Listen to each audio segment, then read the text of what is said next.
merci beaucoup d'être venu ce soir et d'être venus nombreux pour participer à cet échange avec Bernard Vasseur autour de son livre Sortir du capitalisme, actualité et urgence du communisme.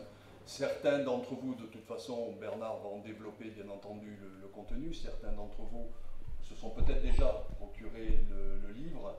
Pour ceux qui ne l'auraient pas fait, qui auraient envie de le faire, bien sûr, Alain Nunez de la librairie Diderot est à votre disposition au fond de la salle pour que vous puissiez vous le procurer. Donc, merci à vous tous. Merci à Bernard d'être parmi nous et de consacrer 2 soirées au communisme dans le Gard, ce soir à Nîmes et demain à Alès. C'est comme une feria. C'est comme une voilà, c'est ça. C'est comme une feria. Et donc, merci à vous tous. Je voudrais juste excuser notre secrétaire départemental, Vincent Bouget, qui a dû rester auprès de son épouse à l'hôpital à Montpellier et qui n'a pas pu, donc il ne pouvait pas venir ce soir. Merci à vous tous. Ce que je vous propose, c'est donc d'avoir cet échange avec Bernard. On pourrait procéder de la manière suivante. Bernard va nous présenter un peu son livre, les grands aspects, le contenu.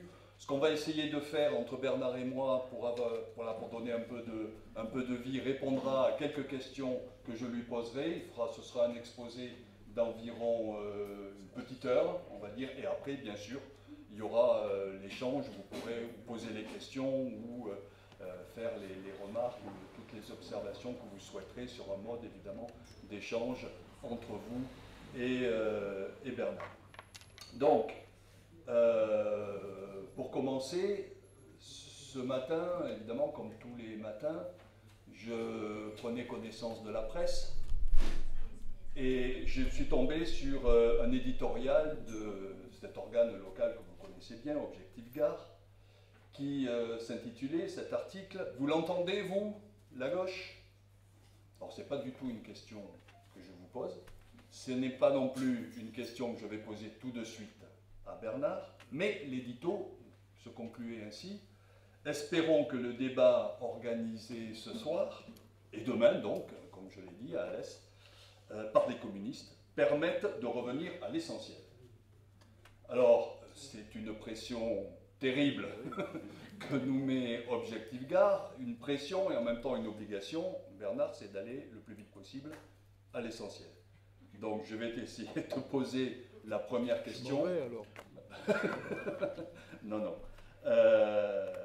Voilà, l'humanité, notre société, on le vit tous les jours, hein, traverse une période de crise dans tous les domaines, crise des relations internationales, de plus en plus militarisée. Je ne développe pas, chacun sait à quoi je peux faire allusion.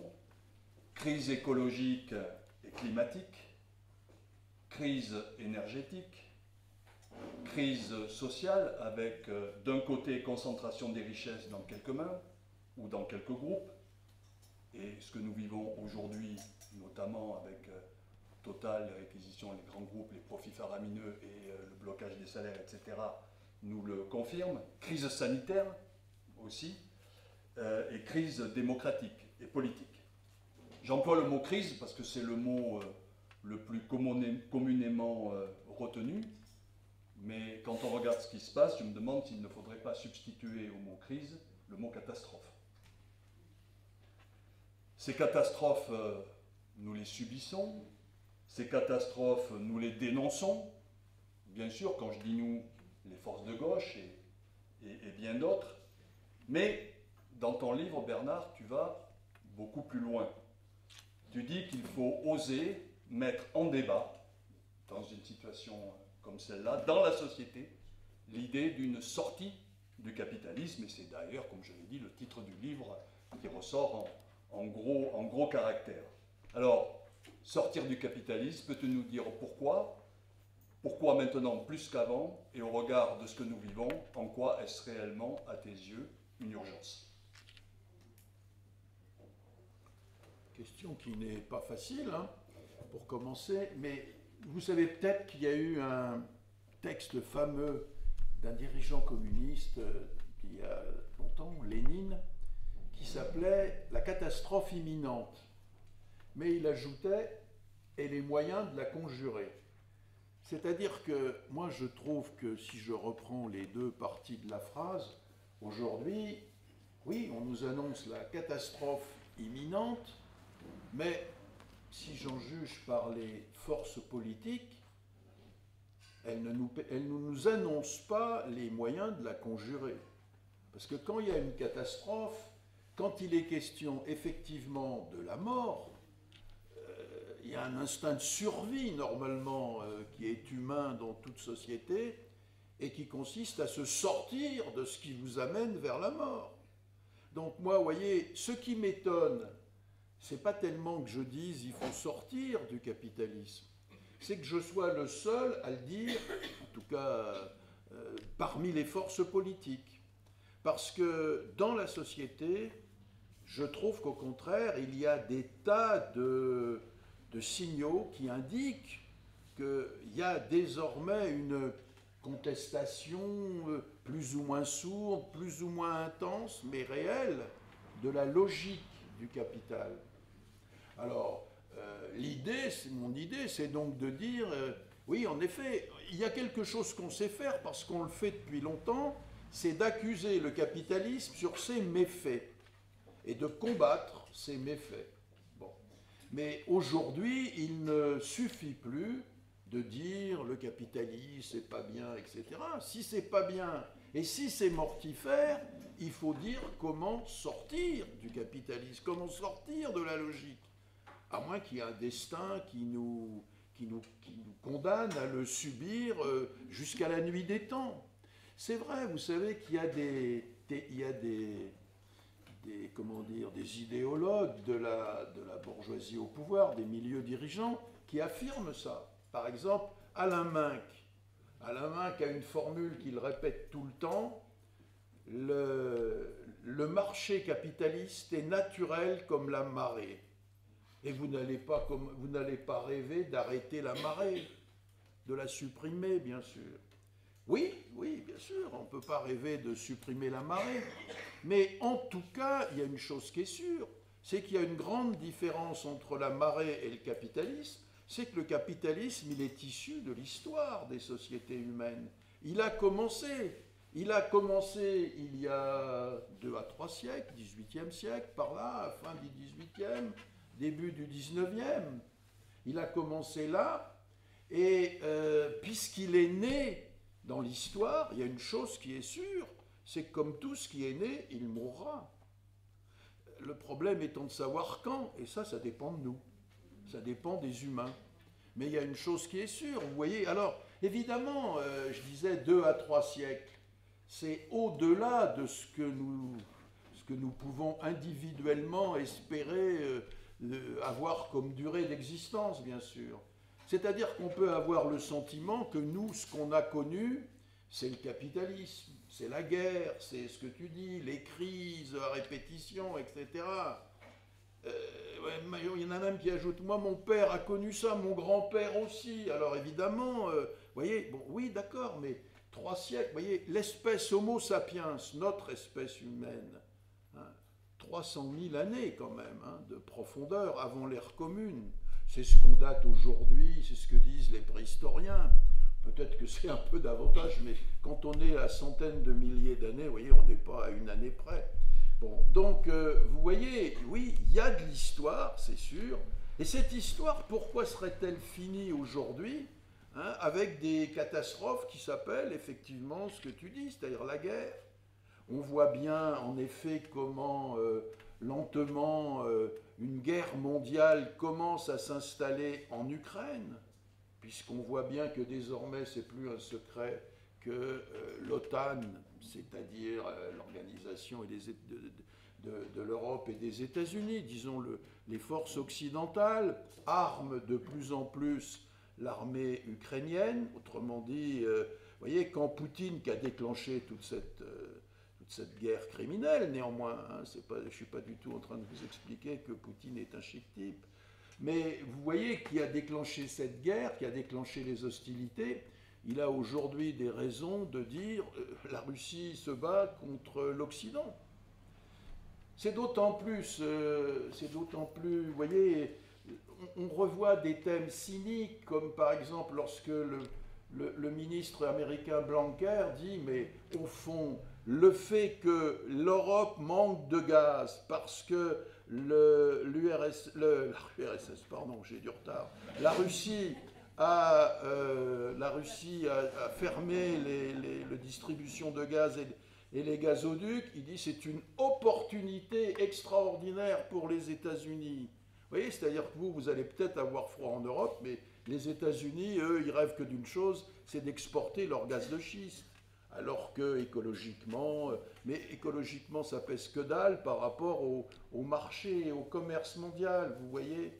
Donc, dans un monde où le capitalisme est mondialisé, effectivement, on voit des choses extrêmement inquiétantes. D'autant que quand on parle de guerre mondiale, vous voyez apparaître, peut-être pas tous les jours, mais enfin parfois, le mot nucléaire. Et ça, quand même, vous voyez, c'est bon. Ça, c'est un point. Vous avez ensuite la crise écologique, hein, bien sûr. Et vous voyez, on dit aujourd'hui, et on le sait, que si le climat, par exemple, était une banque, mais il y a longtemps qu'il serait sauvé. Sauf que là, le climat, et vous savez ce que ça veut dire, le dérèglement. On l'a bien vu cet été, mais c'est rien à côté de ce qu'on va voir si rien n'est fait. Et moi, je me souviens quand même qu'à Nîmes, quelqu'un me le faisait remarquer hier, je me souviens quand même qu'à Nîmes, il y a eu des inondations terribles, hein, et qu'il y a des quartiers de la ville qui risquent peut-être d'être sous l'eau, si, vous voyez, enfin bon.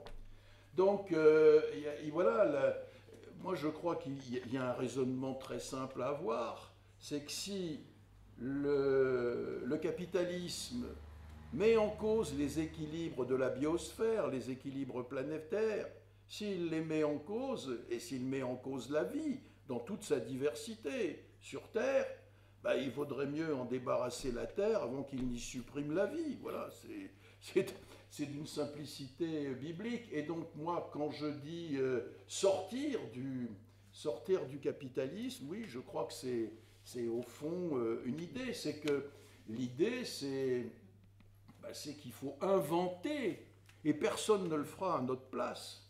Il faut inventer ce en quoi peut constituer cette sortie, en quoi on peut se défaire de la logique qui oriente la société capitaliste. Hein. C'est-à-dire, on voit bien quand même que pour l'écologie, c'est désastreux, puisque, au fond, le capitalisme, c'est tout pour la valeur et le profit, quelle que soit l'utilité sociale de ce qui est produit, quel que soit le coût écologique de ce qui est produit, quel que soit le coût humain de ce qui est produit. Et par conséquent, nous, au contraire, ce qui nous intéresse, c'est d'avoir une vie humaine et une société humaine correcte et, si possible, bien heureuse, dans une planète où toute la biodiversité est respectée, encouragée et entretenue. Et par conséquent, ça, oui, je crois qu'il faut le sortir. Vous savez, il y a un philosophe qui était un peu mon maître et qui malheureusement est mort maintenant à cause de la crise de Covid, qui s'appelait Lucien Sève, et qui a utilisé à propos de notre monde le mot décivilisation. Décivilisation, vous voyez, civilisation à l'envers, quoi, en quelque sorte. Hein.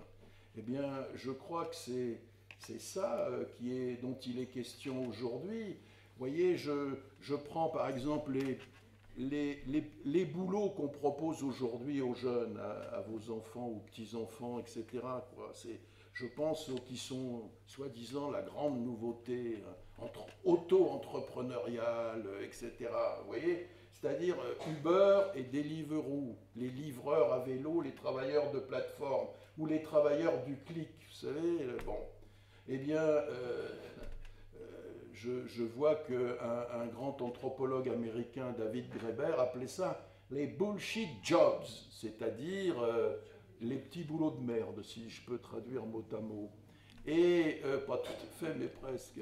Et le grand spécialiste de droit du travail, professeur au Collège de France, Alain Supiot, à propos de ces bullshit jobs disaient c'est un retour à la structure juridique du servage. Donc vous voyez que c'est quand même pas la modernité telle qu'on la rêve, telle que voilà. Donc pourquoi je dis il faut sortir du capitalisme? Ben parce que sur le plan rationnel, rien ne l'interdit. Hein. Si ce n'est pas un destin fatal, ça n'a rien de naturel. La vie que nous avons aujourd'hui, la vie sous le capitalisme, ça n'a rien de naturel. Naturel, ça voudrait dire qu'il a toujours été là et qu'il sera toujours là. Vous voyez? Non, nous, on sait bien que ça n'a pas toujours été là. C'est apparu dans l'histoire, ça y mourra, je le disais tout à l'heure, et ça dépend de nous, parce que l'histoire, ce sont les humains qui la font. Donc, il y a là quelque chose, vous voyez, il n'y a aucun interdit de type c'est le destin, c'est la fatalité, fatalitas, etc. Non, non, vous voyez. Et par conséquent, ben, moi je crois que si c'est si dangereux que ça, si c'est la catastrophe, ben, les moyens de la conjurer, c'est de s'y mettre et de sortir du capitalisme parce que rien rationnellement ne l'interdit. Voilà. C'est ça que je peux vous répondre, cher ami. Merci Bernard. Mais alors, on va poursuivre un petit peu et je vais peut-être être direct, pas désagréable, mais direct.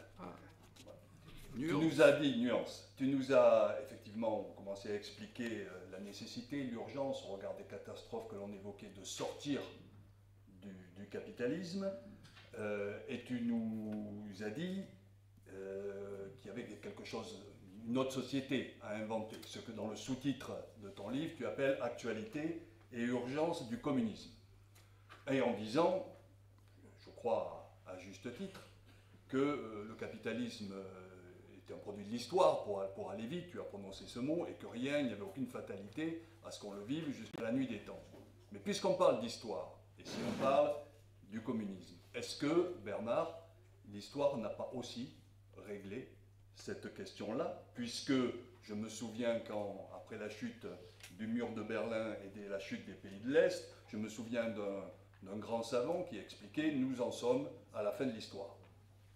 Alors, de l'eau a coulé depuis sous les ponts du Vidourle, mais il n'en demeure pas moins que les pays que l'on appelait, ou qui se revendiquaient du communisme, je dis bien qui se revendiquaient du communisme, ont disparu. Et puis si on regarde même l'actualité, la Chine populaire, avec un parti communiste à sa tête, dont j'ai entendu ce matin qu'ils allaient ouvrir leur 20e congrès, je crois, ce dimanche, ne présente pas un régime très attirant ni très désirable. Et puis, tu l'évoquais un petit peu, dans le paysage politique français, les forces qui proposent aujourd'hui une sortie du capitalisme et une visée communiste ne sont pas nombreuses, elles sont, ou alors, très, très minoritaires. J'insiste donc, au regard de l'histoire, au regard de ce que tu évoquais dans ta première partie, est-il vraiment imaginable, cette actualité, cette urgence du communisme, est-elle vraiment imaginable, est-elle vraiment pensable? C'est plus dur, là. Non. Oui, effectivement. Objectif Gare a dit il faut aller à l'essentiel. Donc. Alors, effectivement, fin de l'histoire, vous vous souvenez, c'est le titre d'un ouvrage d'un grand intellectuel. On nous l'a présenté comme ça. En réalité, c'est un homme qui travaillait à la CIA. Mais bon, on nous l'a présenté comme un grand intellectuel savant américain, Francis Fukuyama, et qui a écrit ce livre, La fin de l'histoire, en 1992. Vous vous souvenez qu'en effet, l'URSS a disparu et tout le camp de l'Est européen s'est sabordé en 1991.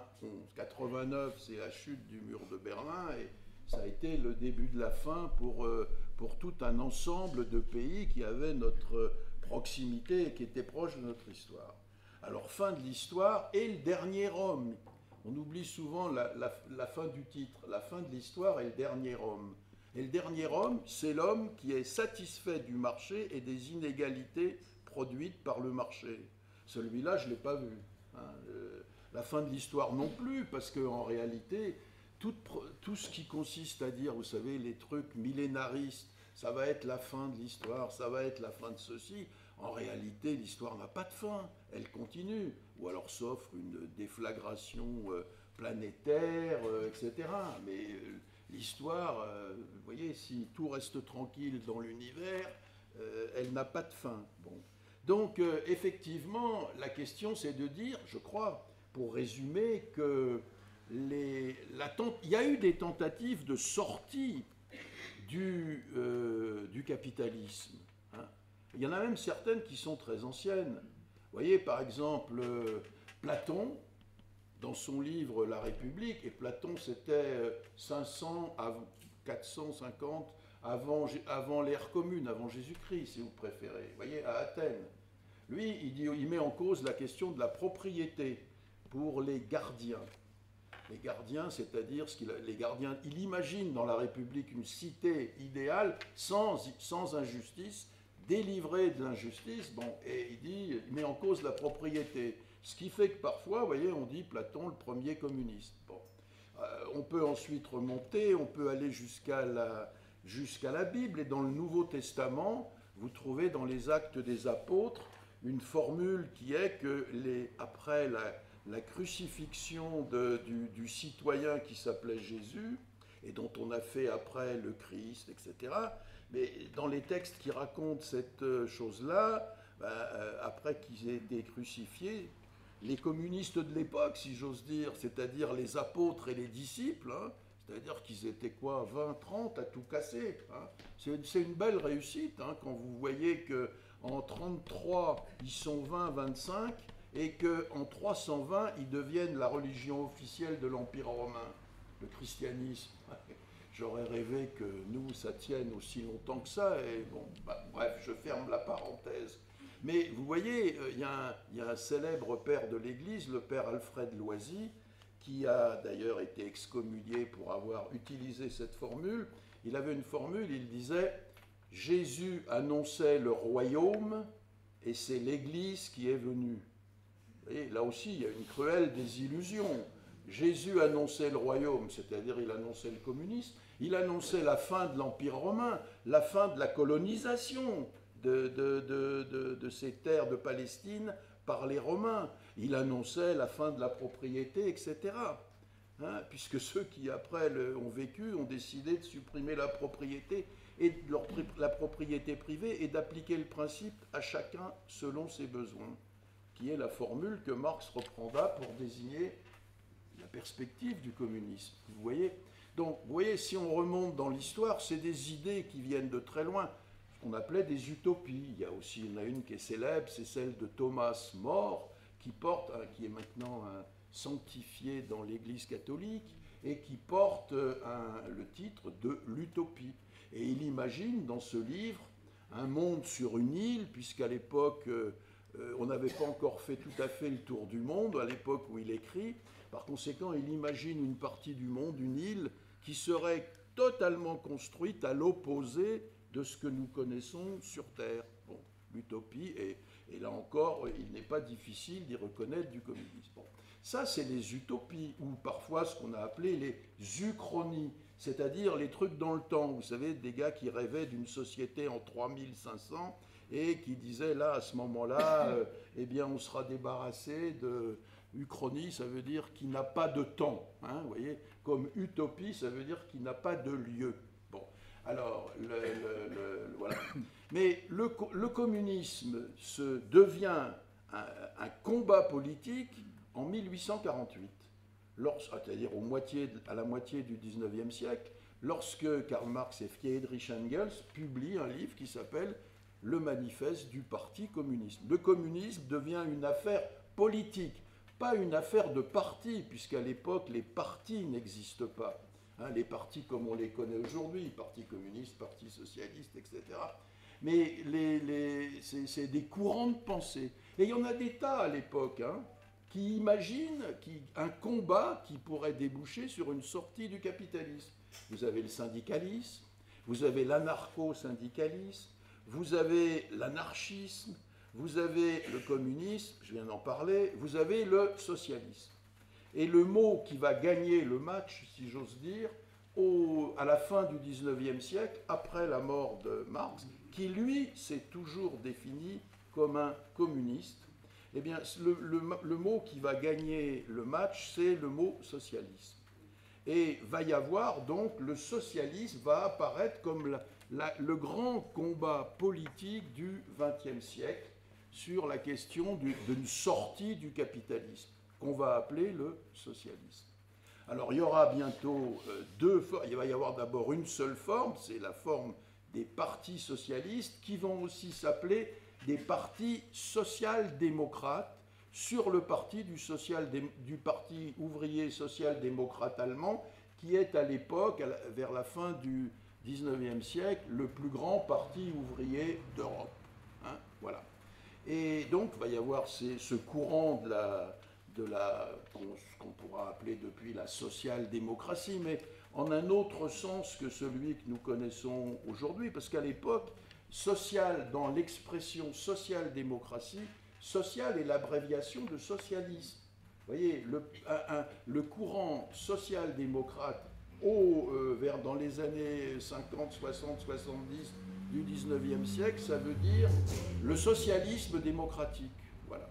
Et face à ce courant-là, va y avoir un autre courant qui va naître par rupture avec le courant socialiste ou social-démocrate après la Révolution russe, c'est le courant des partis qui vont s'appeler des partis communistes, mais qui vont continuer de se définir comme voulant une sortie du capitalisme qu'ils ont appelé le socialisme. Hein, voilà. C'est ce qui fait que les pays qu'ils vont concevoir, ce sont des pays socialistes. Voyez, autrement dit, au XXe siècle, on trouve un affrontement entre deux courants, mais sur un seul projet qui est le socialisme. On peut dire que les partis socialistes ou social-démocrates sont parvenus parfois au pouvoir, comme en Suède ou en Allemagne, et ont créé à des moments des améliorations de la situation des travailleurs, mais n'ont nulle part aboli le capitalisme. Et les partis les partis communistes qui ont prétendu abolir le capitalisme, qui ont créé des États socialistes, et même un pays qui a été défini comme la patrie du socialisme, l'URSS, eh bien, ces partis communistes se sont néanmoins, cependant, illustrés par des comportements, évidemment, extrêmement critiquables et qui n'étaient guère réjouissants ni exportables. Et c'est pourtant ce qui a été tenté à travers la question de la troisième internationale, l'internationale communiste, qui a fait que partout, les partis communistes dans le monde entier devaient appliquer en quelque sorte des règles, des lois venues de l'URSS. URSS, vous voyez, ça veut dire Union des républiques socialistes soviétiques. Autrement dit, vous voyez, le communisme, même s'il y a bien eu des partis qui se disaient des partis communistes, le communisme comme sortie du capitalisme, comme en quelque sorte comme continuation de l'histoire des sociétés humaines, ne s'est jamais posé au XXe siècle, si on regarde bien les choses. Bien entendu, pourquoi ? Parce que les partis socialistes, au bout d'un moment, ne parlaient plus du tout de communisme, ils parlaient seulement de socialisme, et que les partis communistes avaient en tête une doctrine qui leur expliquait que toujours le communisme n'était jamais d'actualité, parce qu'il avait toujours un préalable qui était le socialisme. Le communisme était le plus souvent défini à travers la métaphore d'un horizon. Le communisme, c'est l'horizon, vous voyez, bon, alors, vous savez très bien que ce n'est pas une métaphore très encourageante, parce que l'horizon, quand on cherche à l'atteindre et à s'en rapprocher, il recule. Donc on ne l'atteint jamais. Et c'est ce qui s'est passé dans l'histoire du XXe siècle. Donc vous voyez, il y a eu des comportements de partis communistes qui étaient quand même très critiquables, même si on peut, je ne dis pas du tout qu'il ne s'est produit que des erreurs, des âneries, etc. Mais enfin quand même, la meilleure preuve, c'est que ce courant-là, ce monde-là s'est effondré au XXe siècle. Et si vous regardez la Chine, tu citais l'exemple de la Chine, ils vont avoir leur congrès, mais en tout cas, je ne sais pas ce qu'ils vont dire au prochain congrès, mais en tout cas, ce qu'ils disent là, c'est, je lisais avant de venir un texte du président Xi Jinping qui disait nous en sommes à la phase primaire du socialisme, notre objectif étant d'aboutir à une société de moyenne aisance en Chine. Quant au communisme, c'est un idéal aussi noble que le ciel. Oui, donc ils ne sont pas, sauf par des astronautes, mais ils ne sont pas près de l'atteindre. Donc vous voyez, on peut dire, c'est pour ça que moi, quand je dis actualité et urgence du communisme, ce que nous a montré le XXe siècle, c'est que ce qui pouvait être fait en termes de sortie du capitalisme, c'était le socialisme, et que jamais il n'a été question du capitalisme parce qu'il ne pouvait être ni nécessaire d'emblée, ni urgent, puisqu'il y avait toujours un préalable. Vous voyez? Alors, bien entendu, je réponds à ta question en 10 minutes peut-être, parce que... Mais il faudrait... Vous voyez, c'est toute l'histoire du siècle qu'il faudrait balayer. Alors, je le fais dans mon bouquin rouge, là, Le communisme a de l'avenir, si on le libère du passé. Je ne peux pas le faire là, mais en tout cas, je crois que ce que je vous dis, au niveau des mots, au niveau des concepts employés, hein, c'est assez incontestable. Il y a eu empoignade entre des partis socialistes et des partis communistes, bien entendu, mais entre le communisme et le socialisme, jamais, puisqu'au XXe siècle, il n'a toujours été question que du socialisme, avec sa version sociale démocrate et sa version que j'appelle, pour faire pendant, la version sociale autocrate, qui était celle des communistes, voilà. Donc, manifestement, en tout cas, la conclusion que je tire de ça, c'est que si on veut sortir du capitalisme aujourd'hui, si c'est urgent et nécessaire, il faut vraiment faire autrement que ça a été tenté au XXe siècle. Voilà. Merci Bernard. Donc, à cette étape, on est d'accord, l'histoire n'a pas réglé le problème du communisme. Et donc la visée communiste, c'est une page qui est devant nous et que nous avons à écrire. Alors j'aimerais justement, parce qu'on a une société à changer, on en parlait dans la première question, qu'on rentre un petit peu plus sur ces notions d'avenir. Tu le disais tout à l'heure, le communisme a souvent été conçu comme un idéal à atteindre avec des étapes. Et je sais que dans ton livre, c'est une question que tu contestes et tu prends beaucoup de temps pour contester ce que tu appelles l'étapisme. Mais tu vas, je pense, compléter et nous éclairer là-dessus. Et le deuxième sujet qui me paraît important, puisque dans notre action, je dirais, de tous les jours, tu développes, et je sais que tu citais Lucien Sèvres, qui l'a beaucoup fait également, qu'il y a dans notre société, c'est-à-dire au sein même de la société capitaliste, ce que on appelle des déjà-là du communisme, c'est-à-dire des conquêtes, des pratiques, des expériences qui sont en contradiction avec la société capitaliste générale dans laquelle ces conquêtes ont lieu et qui peuvent être des points d'appui à élargir, à développer et des points de lutte pour justement, au bout du bout, transformer la société et sortir du capitalisme. Est-ce que ça, c'est question des étapes, c'est-à-dire le communisme comme visée, mais comme visée immédiate, et quels sont les points d'appui sur lesquels nous, le mouvement populaire, les citoyens, peuvent s'appuyer pour changer tout de suite la société? Est-ce que tu pourrais nous donner des éléments à la fois concrets et d'explication là-dessus, c'est-à-dire sur le... Voilà, qu'est-ce qu'on fait demain matin, entre guillemets? Qu'est-ce que vous faites demain matin? C'est la question. Non, mais oui, effectivement, dans mon bouquin, je critique ce que j'ai appelé, mais on peut toujours trouver mieux, l'étapisme. Bien entendu, rien à voir avec Bernard Tapie. L'étapisme, c'est en effet l'idée que je résumais tout à l'heure, précédemment, c'est l'idée qu'il y a inexorablement, nécessairement et fatalement des étapes à parcourir dans un certain ordre. Ce n'est pas tellement l'idée qu'il y ait des étapes, c'est-à-dire qu'on ne puisse pas tout obtenir d'un coup. C'est l'idée qu'il y a un calendrier révolutionnaire impératif qu'il faut respecter. Ce calendrier révolutionnaire, ça c'est ce que les soviétiques ont retenu et ont connu de Marx. Et c'est ce qu'ils ont transmis à tous les partis communistes du monde sous le nom de marxisme-léninisme. Hein. Vous voyez, c'est-à-dire qu'il y a eu Marx, puis il y a eu Lénine, grand dirigeant politique de la Révolution d'octobre. Ça s'est gâté après avec Staline, évidemment.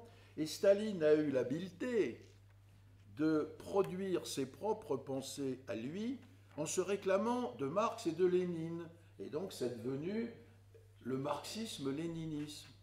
Or, quand on voit la situation de la Russie à l'époque de la Révolution russe, et de la Russie à l'époque où Staline prend le pouvoir, hein, après la mort. Staline meurt en 1924, vous voyez, il va y avoir un petit flou. Lénine meurt. Qu'est-ce que j'ai dit? Ah oui, oui, pardon, excusez-moi, Lénine, oui, j'ai rêvé. J'ai rêvé à voix haute. Lénine meurt en 1924 et Staline en 1953, beaucoup plus tard.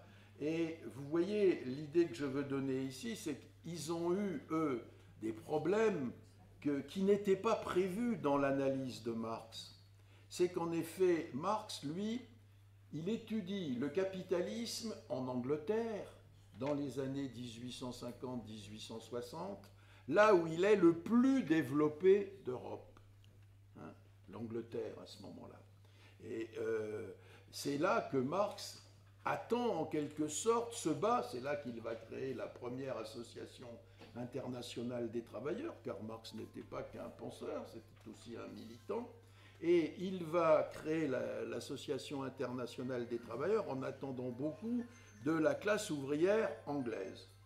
Et puis, parce que c'est le capitalisme le plus moderne, donc c'est le capitalisme où les contradictions sont les plus aiguës, où vous voyez, les contradictions, c'est-à-dire des aspects qui s'opposent dans le mouvement même de la société capitaliste, sont les plus intenses. Donc il a pensé pendant longtemps que c'était en Angleterre qu'aurait lieu un conflit avec une portée révolutionnaire.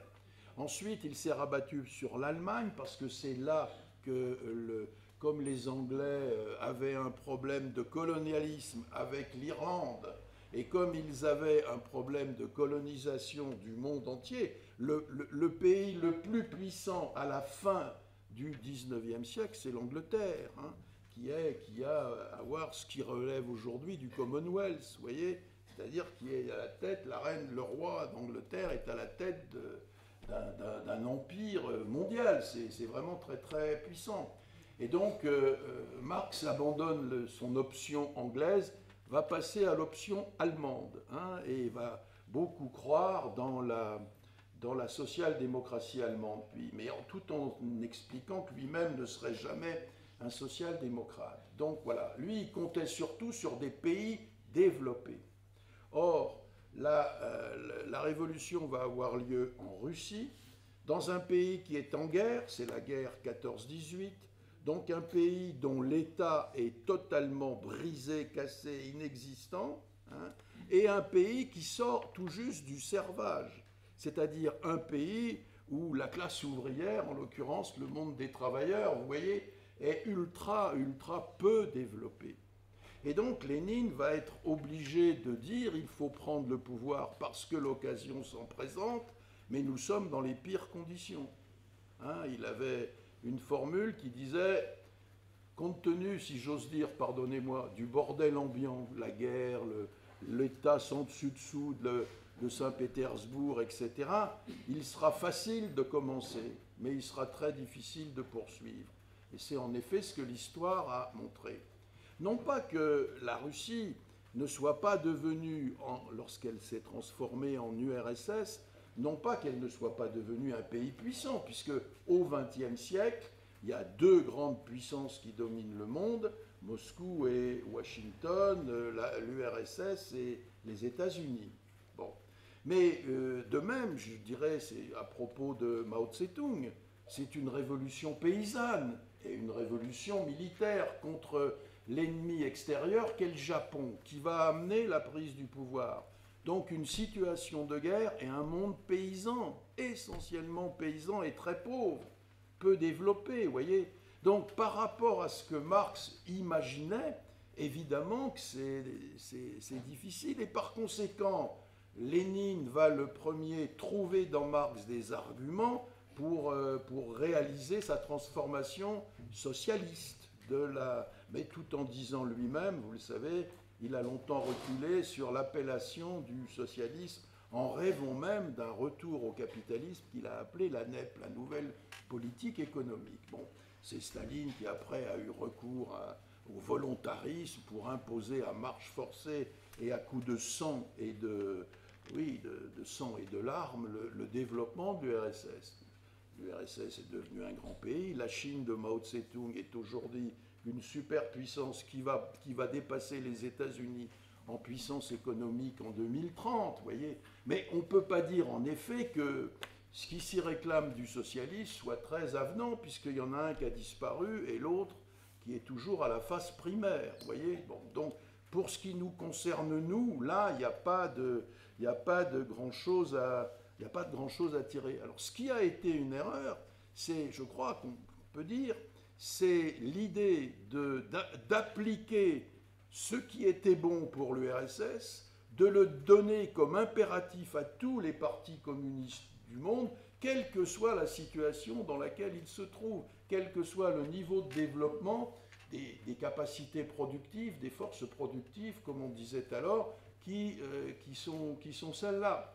Alors moi je crois que oui, les soviétiques ont fabriqué une lecture de Marx, et Staline y a joué un rôle tout particulier, ou en tout cas on lui a attribué ce rôle, et qu'il a eu l'habileté de toujours placer sous le nom de Lénine. Vous voyez, c'est-à-dire que Staline a écrit des livres qui s'appellent Les principes du léninisme, les questions du léninisme, ce que nous apprend Lénine sur la révolution, etc. C'est-à-dire qu'il faisait passer sa soupe à lui, mais toujours en l'attribuant à son prédécesseur. Ça, c'est un aspect... Vous voyez, on a critiqué Staline sous l'angle de la brutalité, de la tyrannie, du despotisme, le goulag, etc. Mais on n'a pas souvent remarqué cette imposture théorique qui est la sienne par rapport à Marx et à ce que Marx écrivait. Et c'est pour ça que je crois qu'aujourd'hui, on peut revenir à Marx en le débarrassant de sa grille de lecture soviétique, de son vêtement qui vient de Moscou, quoi. On peut le lire parce qu'il y a un des textes nouveaux qui n'était pas traduit en français à l'époque. C'est un vrai problème pour Marx. C'est ce qui explique, par exemple, qu'un homme comme Jean Jaurès a été un des grands commentateurs de Marx parce qu'il a pu lire l'allemand. Il connaissait très bien l'allemand, il le parlait directement et il a connu à l'École normale supérieure de la rue d'Ulm son répétiteur en philosophie et son bibliothécaire, le rôle que tenait un peu dans les années qui étaient les miennes Louis Althusser, c'était Lucien R. Et Lucien R était un homme qui parlait un allemand impeccable et qui connaissait très bien les grands philosophes allemands, au premier rang desquels Hegel et Marx. Et c'est lui qui a amené Jaurès à cette lecture, alors que le climat en France, dans les milieux intellectuels, était plutôt de considérer Marx comme un Bosch, et donc comme quelqu'un dont la pensée ne pouvait pas nous intéresser, puisque nous étions en guerre avec l'Allemagne, les siècles et les siècles, vous voyez, n'avaient pas... Et donc Marx était pensé sur le moment comme un penseur Bosch. Il vivait à Londres, d'accord, mais vous voyez... Et donc vous n'allez pas vous intéresser à un gars comme ça. C'est ce qui explique que le mouvement ouvrier en France a été particulièrement en retard sur la lecture de Marx. Même si Marx a marié 2 de ses filles avec des socialistes français, et si la 3e a longtemps vécu sans être mariée, on ne lui en voudra pas, avec un militant socialiste français. plus jeune Éléonore, mais qui a traduit Marx en français, mais vous voyez, il y avait une pénurie de textes. Voilà. Donc, pourquoi aujourd'hui je dis on peut revenir à Marx? Parce qu'on y trouve des textes assez surprenants et formidables qu'on ne connaissait pas au XXe siècle, vous voyez? Et que par exemple, Lénine ne connaissait pas l'idéologie allemande.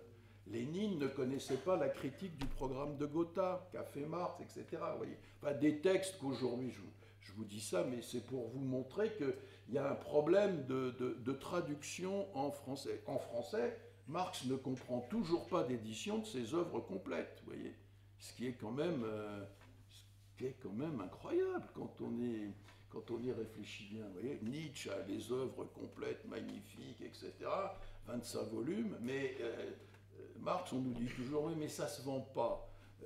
Oui, d'accord, mais enfin, vous voyez, c'est pas une raison, il y a une raison, voilà, sérieuse de... Bon, voilà. Alors, Marx, oui, je trouve que, par exemple, moi, il y a des tas de citations, je ne vais pas vous en abreuver, mais c'est lui qui nous explique, par exemple, que le communisme, c'est justement une société qui sort des contradictions du capitalisme. Vous voyez, donc ça veut dire que l'histoire ne finit pas avec le capitalisme. On peut en sortir. Il explique ça très bien dans plusieurs textes. Je voudrais vous dire aussi, alors je vais me limiter à 2 pour ne pas être trop long, 2 citations, mais il y en a une, je crois, il faudrait que vous la reteniez par cœur. Je vais faire une interro à la fin. Hein, bon. C'est celle-ci, il imagine la société communiste comme une société supérieure dont le principe fondamental est le plein et libre développement de chaque individu. Vous voyez, dont le principe fondamental est le libre et plein développement de chaque individu. Vous voyez que quand on considère l'histoire du XXe siècle, on voit bien que cette formule n'a pas eu un grand succès, et d'ailleurs elle est inconnue, mais vous voyez, c'est n'empêche qu'il l'a écrite, et je trouve qu'aujourd'hui, quand on nous dit le communisme, c'est la dictature, c'est l'autoritarisme, c'est la liberté finie, bafouée, vous voyez, c'est une formule comme ça qu'il faut essayer, alors non seulement de comprendre et de faire vivre, mais qu'il faut essayer de construire dans la réalité, parce qu'elle a des exigences, évidemment. Et la deuxième citation que je voudrais vous donner ici, c'est quand il dit la société ne trouvera son équilibre que du moment où le travail sera souverain. Le travail, c'est-à-dire son soleil. Vous voyez, le travail, c'est-à-dire son soleil. Ça ne veut pas dire que Marx, parce qu'il était allemand, je dirais même Bosch, là, il veut nous faire travailler tout le temps. C'est pas du tout ça l'idée, hein. Vous voyez bien, il veut nous faire... vous voyez, il parlait même, lui, d'abolition du travail. Seulement, vous voyez, abolition du travail, qu'est-ce que ça veut dire? Ça ne veut pas dire qu'on peut rêver d'une société sans avoir à travailler, où il n'y aurait pas de travail à faire. Pourquoi?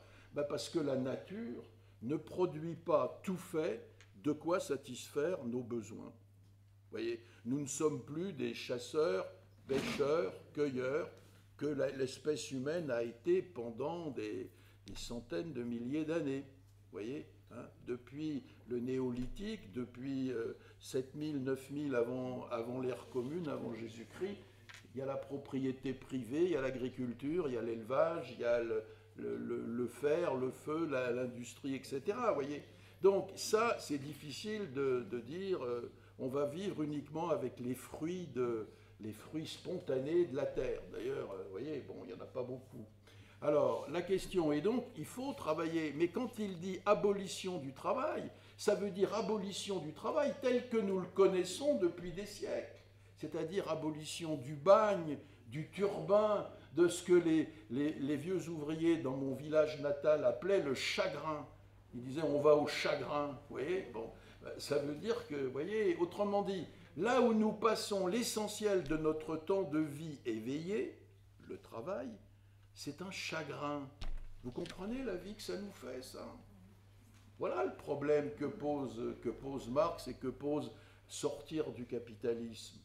Comment peut-on se contenter d'une vie qui soit soumise au chagrin. Vous voyez, moi je prends souvent cet exemple parce qu'il me fascine et il se déroule en ce moment. Le mouvement de révolte des femmes, MeToo. MeToo. Bon, un moment, voilà, c'est très curieux, hein, mise en cause du patriarcat. Pendant très longtemps, on savait que ça existait, hein, mais c'était toléré. Personne ne disait rien. Hein, on savait qu'on pouvait mettre la main aux fesses d'une dame, qu'il y avait des promotions canapés, etc. Que pour tourner un bon film ou être dans un bon spectacle, il fallait coucher, etc. Tout le monde le savait. Mais bon, ça faisait partie des mœurs. Alors, il y en avait bien sûr qui gueulaient, mais ça. Et là, d'un seul coup, pof, c'est une vague de fond. C'est fini ce temps-là, c'est fini.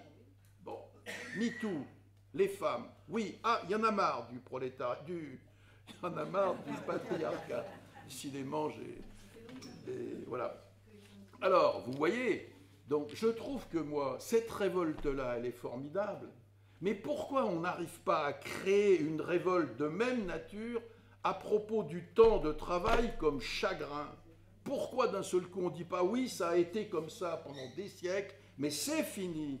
Maintenant on veut devenir souverain sur notre travail. Vous voyez, jusqu'à présent c'est la bourgeoisie qui décide de notre travail.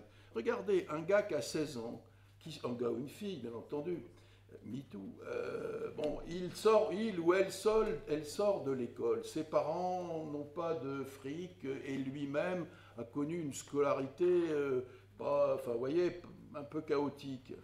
Que se passe-t-il pour lui? S'il veut créer ça, il doit travailler pour gagner sa vie. Vous voyez? Mais on a le sentiment que c'est depuis toujours comme ça. Pas du tout, c'est depuis le capitalisme. Il veut gagner sa vie, alors il veut créer sa boîte. Mais pour ça, il n'a pas de fric. Il faut qu'il aille à la banque. Et la banque, bon, autrement dit, il est dans la main d'une banque.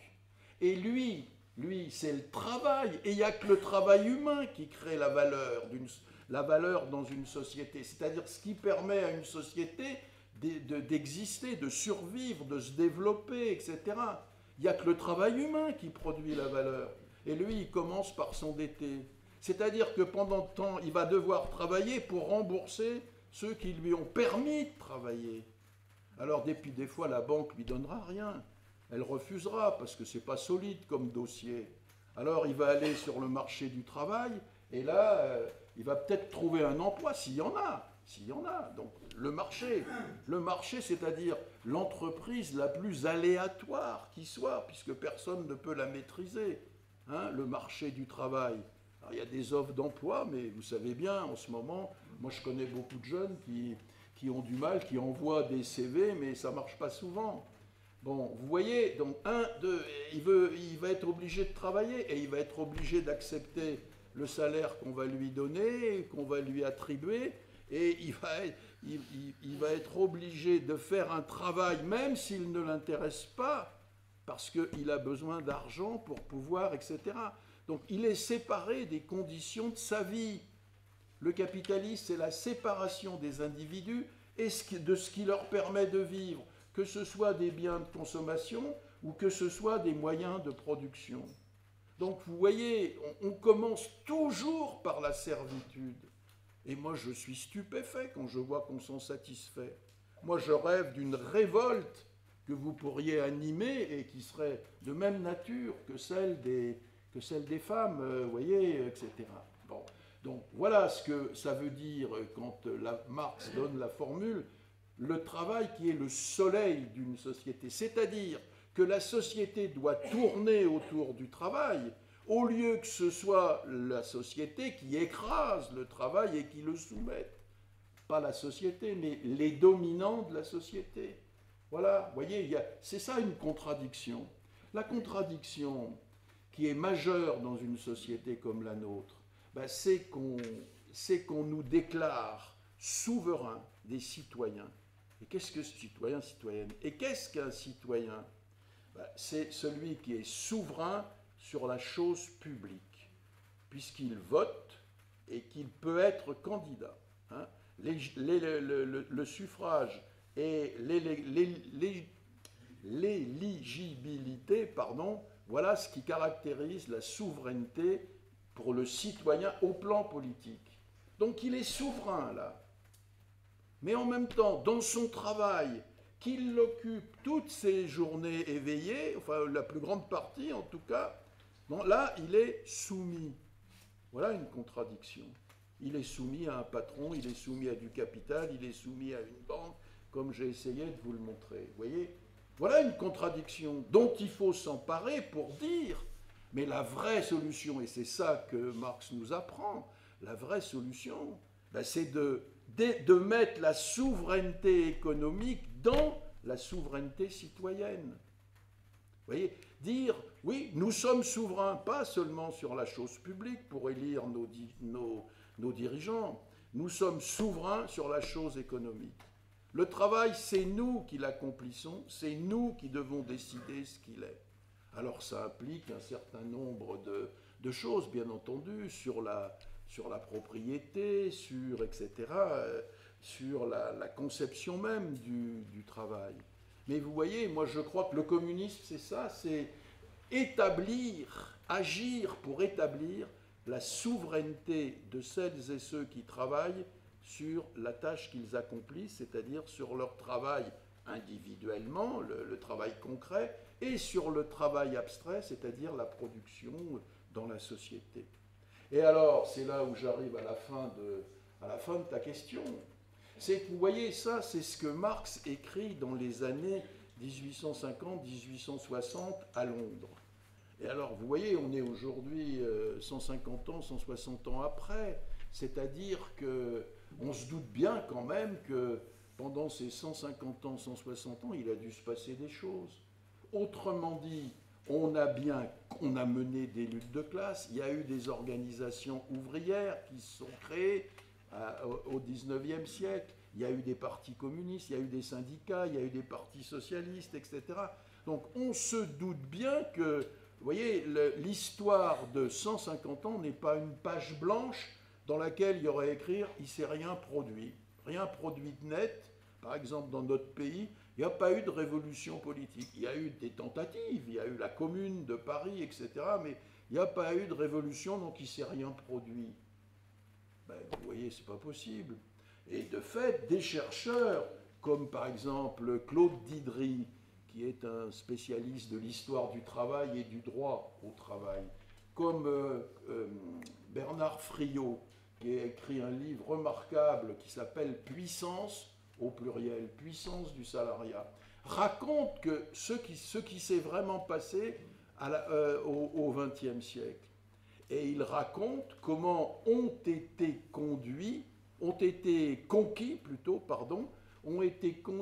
des réalités, des institutions qui sont fondées sur une logique totalement extérieure à la logique du capital. La vie du capital, la vie sous le capital, c'est la vie précaire, fragile, parce que soumise à l'aléa de la ressource. Si vous êtes chômeur, si vous avez un accident de travail, si vous avez... Vous voyez, bon, il y a des tas de... Eh bien ça, en 46, Ambroise Croizat a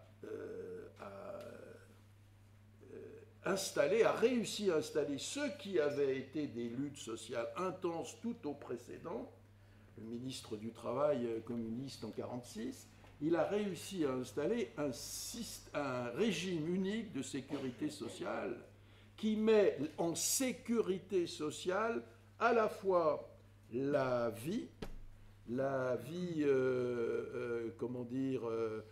la famille, la vie de la vieillesse, la vie des retraites, autrement dit, la santé et l'accident de travail. Voilà une vie qui est en quelque sorte mise à l'abri. Par exemple, pour vous montrer la profondeur de l'affaire, Croizat considère que l'éducation des enfants, qui est souvent considérée comme méritant au mieux des allocations familiales, comme on dit. Qu'est-ce que c'est une allocation? C'est un truc de solidarité qu'on donne, vous voyez, Autrement dit, on ne considérait pas qu'élever les enfants était un travail qui méritait salaire. Croisa l'Institut. C'est-à-dire que désormais, des gens qui n'ont pas d'emploi au sens capitaliste du terme, qui ne vont pas à l'usine, qui ne travaillent pas pour un patron, mais qui ont des enfants, qui ont 2 enfants, doivent être considérés comme faisant un travail pour élever ses enfants. Et il va définir les allocations familiales comme un salaire au même titre que le salaire qui se fait dans l'emploi, un salaire qui va être de la qualification d'un ouvrier P3 de la région parisienne. Vous voyez? Bon. Voilà une chose, une conquête. Même chose, en 1946, on va créer le salaire à la qualification personnelle. Le salaire à la qualification personnelle. Ça veut dire que pendant très longtemps, le travail n'existait pas, et il n'existait pas comme institution, si vous voulez. C'était purement un commerce à la disposition des puissants. Voilà. Quand vous regardez par exemple le conflit des canuts en 1832, 1834, 35 à Lyon, vous y voyez qu'interviennent des donneurs d'ordre capitalistes, des soyeux qui sont des marchandeurs et des ouvriers qui sont des faiseurs d'ouvrages, comme on disait à l'époque. Le mot ouvrier deviendra populaire après. Bon. Eh bien, vous voyez, c'était un jeu à 3. Un jeu à 3, ça se réglait entre les soyeux et l'ouvrage capitaliste, mais les ouvriers, là-dedans, n'avaient aucun rôle. C'est ce qui va changer avec le Code du travail en 1910. 1910, grande conquête de la CGT, qui a été créée 5 ans avant. Là, je vois qu'on est dans un lieu qui doit célébrer ça. Le droit du travail, le Code du travail. C'est-à-dire que désormais, le travail n'est plus n'importe quel commerce et n'importe quelle marchandise. Il y a des règles. Il faut que l'employeur obéisse à des règles et qu'il fasse plus ce qui lui plaît. Vous voyez? Ça, c'est une grande conquête. Ensuite, on va avoir les conventions collectives qui vont, en 1919, qui vont permettre de... Ça va, je suis dans les temps, là. Il faut que je conclue, là. Hein. Ouais, bon. Bientôt. Voilà. Alors, je termine. Mes conventions collectives en 1919, ça va permettre d'introduire la notion de qualification. C'est-à-dire qu'il y a différentes branches d'activité, hein, et il y a différents emplois au sein de chaque branche d'activité. Eh bien, on va, en quelque sorte, horizontalement unifier les emplois, des emplois qui sont très différents et qui n'ont rien à voir les uns avec les autres concrètement, mais on va les unifier sous l'angle de la qualification. Qualification niveau 1, qualification 2, qualification 3, etc. Là encore, l'idée, c'est de dire, dès lors qu'il y a une qualification, dès lors qu'il y a un poste et une qualification, il y a un salaire qui est forcément de ce niveau-là. Là encore, c'est l'employeur qui ne peut plus faire ce qu'il veut. C'est ce qu'on a appelé le salaire à la qualification du poste. C'est le poste de travail qui est qualifié. Seulement, la CGT va se rendre compte très vite que la qualification, c'est une grande conquête, mais le fait qu'elle soit rattachée au poste de travail est un inconvénient. Pourquoi ? Parce que qui est-ce qui décide du poste de travail ? C'est l'employeur. Vous voyez ? Donc, elle va essayer très vite autre chose qui va être d'accrocher la qualification à la personne du salarié en lui attribuant un grade. Un grade, ça peut paraître militaire, mais en l'occurrence, c'est quelque chose de positif. C'est vrai que l'origine est... Bon, mais je ne vous raconte pas, ce serait trop long. Mais, vous voyez, c'est-à-dire qu'en gros, vous êtes payé pour une... Avant, vous étiez payé à la qualification du poste. Ce n'est pas ce que vous faisiez qui était payé, c'est le poste que vous occupiez. Là, maintenant, vous allez être payé à une qualification qui est liée à vous, à votre personne, et qui est indissociable de votre personne. C'est-à-dire quoi ? C'est-à-dire que vous avez un salaire qui est lié à votre personne, à la qualification que vous avez acquise dans la société, et une qualification, c'est-à-dire que qui vous est attribuée personnellement et qui ne peut que grandir. Vous voyez ? Par conséquent, votre travail n'est plus un poste. Votre travail et votre salaire sont quoi ? Ils sont à l'abri du marché du travail et des aléas du marché. Ils sont à l'abri de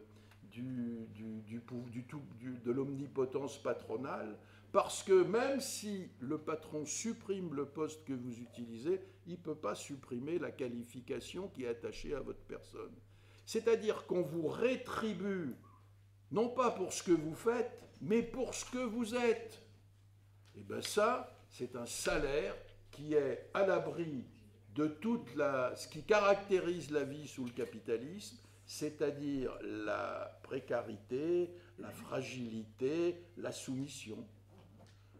Bernard Friot, qui a analysé ça dans son bouquin dont je vous parlais, il dit « c'est un salaire communiste ». Et ce salaire va être créé après des luttes intenses, en premier dans les fonctionnaires. La fonction publique va être créée comme institution après des bagarres sociales intenses en 1946, en octobre 1946, par Maurice Thorez, ministre d'État. Vous voyez ? C'est ça qui va être pour la fonction publique d'État. Puis alors après, à la même époque, on va élargir les catégories qui ont ce salaire à la qualification personnelle.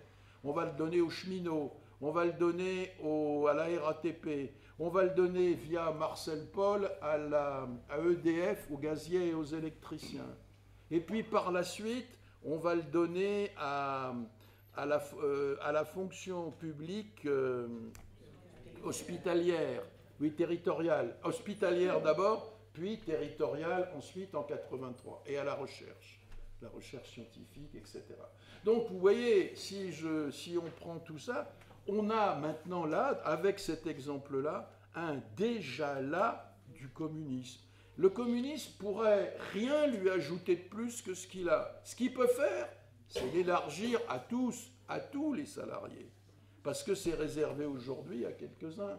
On l'a bien vu sous le confinement. Quand il y a eu le confinement, il y a 2 ans, quand plus rien fonctionnait, vous avez des salariés qui ont conservé 100% de leur salaire, alors qu'ils étaient payés pour ce qu'ils sont, et non pas pour ce qu'ils font, puisqu'ils ne pouvaient pas le faire à l'époque, sauf les soignants et les premiers de corvée qui, eux, étaient largement suroccupés dans ces conditions d'épidémie. Donc, vous voyez, il y a du déjà là communiste. C'est le cas du salaire à la qualification personnelle, un salaire qui... Donc, simplement, ce qui est partiellement du communisme, c'est que ce n'est pas appliqué à tous les salariés. Et donc, la bagarre, c'est quoi ? La bagarre, ça devrait être d'être élargie et amplifiée et attribuée à tous. Une bagarre qu'on peut déjà gagner, puisqu'elle a déjà été gagnée partiellement. Vous voyez, donc d'un seul coup, ce qui me paraît important à travers ce que je vous raconte, je pourrais vous parler aussi de la création en 1960 de la sécurité sociale du soin. C'est-à-dire comment, dans ces années-là, on a inventé l'hôpital public moderne, avec les CHU intégrés à l'hôpital, alors qu'avant l'hôpital, c'était des mouroirs, et là, désormais, le CHU, c'est-à-dire la recherche chez les jeunes et les étudiants. Vous voyez, donc ça devient l'hôpital et la vie, quoi. Bon, on a créé le conventionnement des médecins et on a créé la carte vitale de soins, la carte verte. La carte vitale, c'est du communisme encore. C'est le soin gratuit, vous voyez. Bon, et je pourrais continuer. Pourquoi on s'arrête aux soins ? Pourquoi pas une sécurité sociale de l'alimentation ? Vous voyez, qui prendrait la chaîne alimentaire sur tous ces aspects, en commençant par l'agro-business, qu'il faudrait bien liquider, en continuant par les industries de transformation agroalimentaire, et qui sont les grands groupes là aussi, les grands groupes de la distribution, et jusqu'à la malbouffe qu'on trouve dans nos assiettes. Vous voyez, si on créait une carte vitale de l'alimentation, et on pourrait comme ça trouver un autre. Autrement dit, je termine là pour qu'on puisse discuter, l'idée, c'est que sortir du capitalisme, c'est d'autant plus possible, c'est d'autant plus réalisable, c'est d'autant plus crédible que ça a déjà commencé. On en est déjà partiellement sorti. Le communisme, à l'inverse de ce qu'on a cru pendant très longtemps, c'est plus du tout une société tellement merveilleuse qu'elle était un paradis situé, un paradis de jours heureux situé, on ne sait pas bien trop où. Eh bien, c'est devenu maintenant un processus, c'est plus seulement le terme d'un processus, c'est un processus d'ensemble qui a déjà commencé dans des combats avec des conquêtes. Et notre boulot à nous, c'est de dire, faut le continuer, il faut l'élargir, il faut inventer. Il y a des choses qui ont déjà marché. Pourquoi ne marcheraient-elles pas aujourd'hui? Vous voyez, donc c'est ça, moi, ce seront mes derniers mots. La sortie du capitalisme, ce n'est pas simplement une utopie de plus. Vous voyez, c'est au contraire la prise de conscience que nous avons à continuer une histoire et à la continuer pour l'améliorer, pour aller vers la phase supérieure dont parle Marx, la civilisation supérieure dont parle Marx dans ses bouquins. Et moi, je crois que ça donne de l'espoir. Vous voyez, au lieu d'être considérés, par exemple, comme des victimes du capitalisme, pourquoi ne se considère-t-on pas et ne nous aide-t-on pas à se considérer comme des acteurs du dépassement du capitalisme? Voilà ce qui changerait tout, parce que ça donnerait une vigueur positive à nos luttes sociales. Au lieu d'être une lutte défensive, il faut se défendre contre les mauvais coups, les mauvais coups, les mauvais coups. Et à la fin, qu'est-ce qu'on fait? Comme on en a marre d'être en colère et d'être plaintif parce qu'on reçoit des mauvais coups, on est désespéré, on rentre chez soi et on regarde la télé.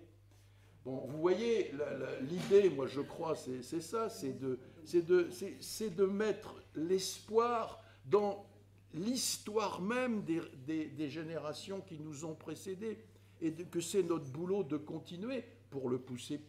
Ce qu'elles ont obtenu est partiel, mais elles l'ont obtenu. C'est du déjà là communiste, continuons. Vous voyez, amplifions, élargissons, développons. Oui, l'après-communisme a déjà commencé. Quand on dit ça et qu'on l'explique, je crois que ça donne du tonus. Et moi, je vous remercie. Je te remercie pour tes questions et je vous remercie pour votre généreuse écoute.